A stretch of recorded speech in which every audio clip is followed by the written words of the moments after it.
네, 여러분 안녕하세요. 가을바람입니다. 오늘도 여러분들께 상당히 좋은 유익한 투자 아이디어를 제공해 드리기 위해서 영상을 녹화하고 있는데요. 제가 최근에 말씀드렸던 나비타스, 또 삼양식품, 국장 코스피 200, 그리고 팔란티어까지 제가 말씀드렸던 종목들이 다 굉장히 많이 올랐습니다.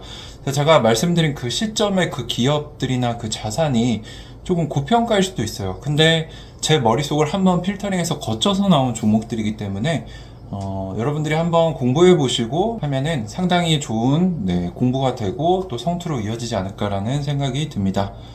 참고로 저는 올해 이제 계좌에 찍힌 수익만 거의 3억 원이 되고요. 뭐 여러분들 다 아시겠지만 지난 4년간 아이온큐에 투자해서 원금 2억이 거의 20억까지 불었죠. 그래서 저는 이제 제 자신을 전업 크리에이터라기보다는 좀 더 전업 투자자로 생각을 하고 있어요.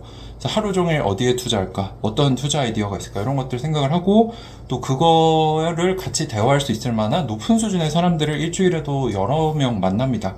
그래서 저의 유튜브에 나오는 이런 컨텐츠들이 뭐 어떤 분들은 너무 늦게 나왔다, 뭐 이걸 이제 얘기하냐 하시는데 그렇지 않아요. 실제로 투자로 실력이 증명된 사람들, 또 저같이 투자를 전업으로 하면서 굉장히 좋은 수익을 내고 있는 사람들이 관심 있어 하는 기업들이니까 여러분들이 무시하지 마시고 한 번씩 공부해 보시면 좋을 것 같습니다. 자, 오늘도 제가 새로운 회사, 또 좋은 주식을 소개해드리고자 하는데요. 오늘은 글로벌 결제산업의 제왕인 비자에 대해 말씀을 드리고자 합니다. 비자 카드 다 하나씩 가지고 계시죠? 저도 가지고 있습니다. 여기 지갑 안에 들어있는데, 자, 이 신용카드 회사로만 비자를 알고 계시는 분들이 많은데요. 최근에는 AI와 핀테크 기술까지 결합해서 더 빠르고 더 똑똑한 결제 플랫폼으로 진화해서 주가가 정말 많이 올랐습니다. 근데 이게 고평가냐 아니냐 요걸 놓고 지금 많은 투자자들 전문가들이 갑론을박을 하고 있는데, 초보자분들을 위해서 비자가 어떤 회사이고 무엇을 팔고 있는지, 실적은 어떻고 왜 제가 주목했는지 이런 것들까지 알기 쉽게 풀어드리도록 하겠습니다. 마지막에는 비자가 최근에 주가가 많이 떨어졌어요. 이게 이제 스테이블 코인을 뭐 아마존이나 다른 업체에서 자체적으로 결제하는 시스템을 만들어서 비자도 지금 스테이블 코인 결제를 할 수 있거든요. 암호화폐로도. 시장을 뺏긴다라는 이런 리스크 때문에 최근에 주가가 떨어졌는데 이것도 리스크인지 한번 공부를 같이 해보겠습니다. 자, 비자는 전 세계 결제 네트워크의 중심에 있는 미국의 다국적 기업입니다. 간단히 말해서 우리가 카드를 긁으면 그 결제를 승인해주는 전산 시스템을 운영하고 있는 회사죠. 네트워크 회사다. 신용카드나 체크카드로 결제를 하면은, 그래서 신용카드나 체크카드로 결제를 하면은 상점과 은행, 카드사 사이를 연결해주는 디지털 고속도로 역할을 하는 회사입니다. 신용카드 회사가 아니고요. 실제로 전 세계 수십억 개의 카드와 수천만 개의 가맹점, 그리고 수백 개의 금융기관이 이 비자의 네트워크를 쓰고 있습니다. 거기에 대한 수수료만 받아도 엄청난 수익이겠죠.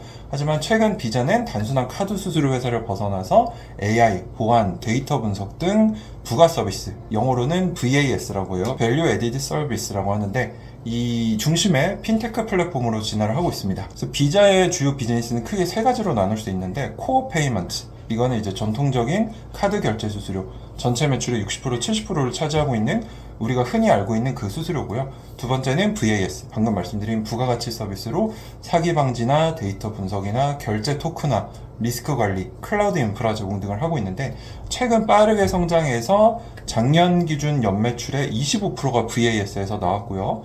연평균 성장률이 20% 이상으로 기대가 되고 있습니다. 그래서 이게 그냥 진부한 카드 회사가 아니라 신개념의 핀테크 성장주로 인식이 되면서 주가가 많이 올랐다는 거죠. 세 번째는 CMS라는 건데, B2B, P2P, 정부 지급, 급여 지급, 보험금 정산 등 카드 외 결제 영역을 이루는 비자 다이렉트, B2B 커넥트라는 신사업입니다. 이쪽 분야 역시 잠재 시장이 200조 달러 이상이라고 합니다. 그래서 쉽게 말해서 CMS는 뭐냐? 전통적인 카드 결제가 아니라 기업용 상거래나 자금 이체 서비스를 포괄하는 비자의 사업 부분으로 법인카드, B2B 결제, 해외 송금, 계좌 간 이체, 은행 간 정산, 정보 보조금 지급과 같은 개인 소비자 외에 이런 큼직한 별도의 거래들을 지원하고 있다는 거죠. 그래서 이거 역시 비자의 신성장 동력으로 굉장히 커지고 있습니다. 그래서 이렇게 세 가지 비즈니스가 균형을 이루면서 비자가 단순한 카드 네트워크가 아니라 이제 글로벌 결제 플랫폼으로 진화하고 있다는 겁니다. 자, 그래서 가장 최근 2025년 1분기 실적을 보면요, 매출이 96억 달러입니다. 이게 어느 정도냐면 전년 대비 9%가 늘어난 거고요. 환율을 제외하면 11%가 늘어났어요. 아직도 꾸준히 성장하면서 고평가라고 해도 그 고평가를 정당화하고 있는 거죠. 그래서 영업이익률도 66에서 70%로 어마어마한 수준입니다. 그래서 업계에서도 최고 수준이고 자유연금 흐름 역시 200억 달러 이상으로 엄청난 현금 창출력을 가지고 있어요. 그래서 분기마다 수십억 달러 규모의 자사주도 매입하고 있고 EPS 성장률이 이걸로 인해서 실제 순이익 성장률보다 더 높은 정말 괴물 같은 회사입니다. 최근에도 30억 달러 규모의 신규 자사주 매입을 발표하기도 했습니다. 자, 그런데 지금 비자 관련해서 많은 사람들이 이제 토론을 하는 게 뭐냐면 비자의 주가가 350불이 넘었습니다. 그래서 주당 순이익 기준 예상 PER이 32배입니다. 절대적으로는 고평가로 보일 수 있는데 동종업계 최고의 수익성, 지속적인 성장, 안정적인 현금 흐름 등 이런 것들을 가지고 있기 때문에 이 프리미엄은 괜찮다라고 하는 사람들도 있고 아니다 고평가다라고 하는 사람들이 있는 이 상황이라는 거죠. 근데 재밌는 거는 이 상황이 예전부터 지속됐지만 주가는 계속 올랐다는 거죠. 그래서 지금 주가가 과연 비쌀까? 이 생각을 한번 우리는 해볼 필요가 있다는 겁니다. 특히 경쟁사인 마스터카드, 이 비자와 마스터카드가 이 시장을 둘이 잡아먹고 있죠. 마스터카드는 36배입니다. 그래서 비자는 지금 32배니까 어떻게 보면 상대적으로 저평가 구간이라고 볼 수도 있다는 거죠. 실제로 애널리스트들은 1, 2년 내에 목표 주가를 420에서 500으로 보고 있습니다. 현재 주가는 350불 정도. 그래서 한 내년 12개월 뒤쯤에는 25%에서 40%더 오를 수 있어요 라고 보는 게 지배적이라는 거죠. 특히 월가에서도 매수와 강력 추천 이 둘이 거의 주류를 이루고 있기 때문에 굉장히 탄탄한 주식입니다. 그래서 우리가 진부한 카드 회사 정도로 폄하할 게 아니라 이런 회사도 우리가 투자해 볼 수 있네 이런 생각을 해봐야 된다는 거예요. 자, 그리고 비자의 성장 포인트는 뭐냐? 제가 이 부분에 좀 주목을 했는데 특히 VAS라는 신사업의 비중이 확대되고 있습니다. 그래서 전체 매출의 40에서 50%까지 올라갈 거라고 보고 있고 AI 기반 사기 탐지 기술, API 기반의 결제 솔루션을 보급하고 구독형 소프트웨어 모델로 점점 플랫폼화가 되고 있다는 거. 그리고 CMS라는 이 개인 소비자 간의 결제 외에 결제하는 거. 이거 역시 고성장을 하고 있어서 새로운 결제 흐름도 고성장을 하고 있습니다. 그래서 연간 20% 이상 성장하면서 전체 매출의 20% 이상을 차지할 것으로 기대되기 때문에 신성장 동력이 두 개나 있다는 거. 기존의 거는 여전히 잘 되고 있고. 제일 중요한 거 스테이블 코인 얘기 제가 얼마 전에 했잖아요. 그래서 서클도 변동성이 굉장히 큰데 지금 주가가 더 올라가고 있죠. 근데 서클 투자하기 너무 부담스럽죠. 이게 매출 대비 너무 고평가 영역이라는데 뭐에 투자해볼까? 그럼 우회적으로 비자에 투자할 수도 있는 거예요. 왜 그러냐? 비자는 이미 USDC와 같은 스테이블 코인 등 자체 결제망에 통합을 하고 있습니다. 스테이블 코인으로 결제를 할 수 있고 블록체인 기반 결제 처리에 대한 대비 기술도 활발히 개발하고 있습니다. 특히 최근에 나온 카드로는 이더리움이나 비트코인을 그냥 우리가 흔히 가는 그런 곳에서 결제를 할 수 있는 서비스까지 나오고 있어요. 그래서 스테이블 코인과 이게 갈등을 일으키는 게 아니라 스테이블 코인 투자하고 싶어요? 그러면 비자에 투자하는 것도 하나의 방법이 될 수 있다는 거죠. 그리고 여전히 카드 보급률이 낮은 국가들이 굉장히 많습니다. 아시아나 아프리카나 남미 등에서도 신흥국 시장 확대가 굉장히 많다는 거예요. 그래서 이 비자에 대한 투자 장단점을 다시 요약을 해보면 글로벌 결제 시장에서 독보적인 지위를 가지고 있습니다. 마스터카드와 둘이 양강 체제인데 저는 비자가 좀 더 저평가 구간에 있다라는 점에서 마음에 들었고 영업이익률이 깡패다 70% 거기에 현금 흐름도 어마무시하다. 그리고 새로 성장하고 있는 VAS와 CMS라는 미래의 신성장 동력 모멘텀을 확보하고 있고 꾸준한 자사주 매입과 배당 증가로 주주 친화적입니다. 참고로 비자는 무려 16년 동안 배당을 늘려왔어요. 그래서 실제 순이익의 21% 정도를 주주들에게 환원하고 있는데 일단 절대적인 시가 배당률은 좀 낮습니다.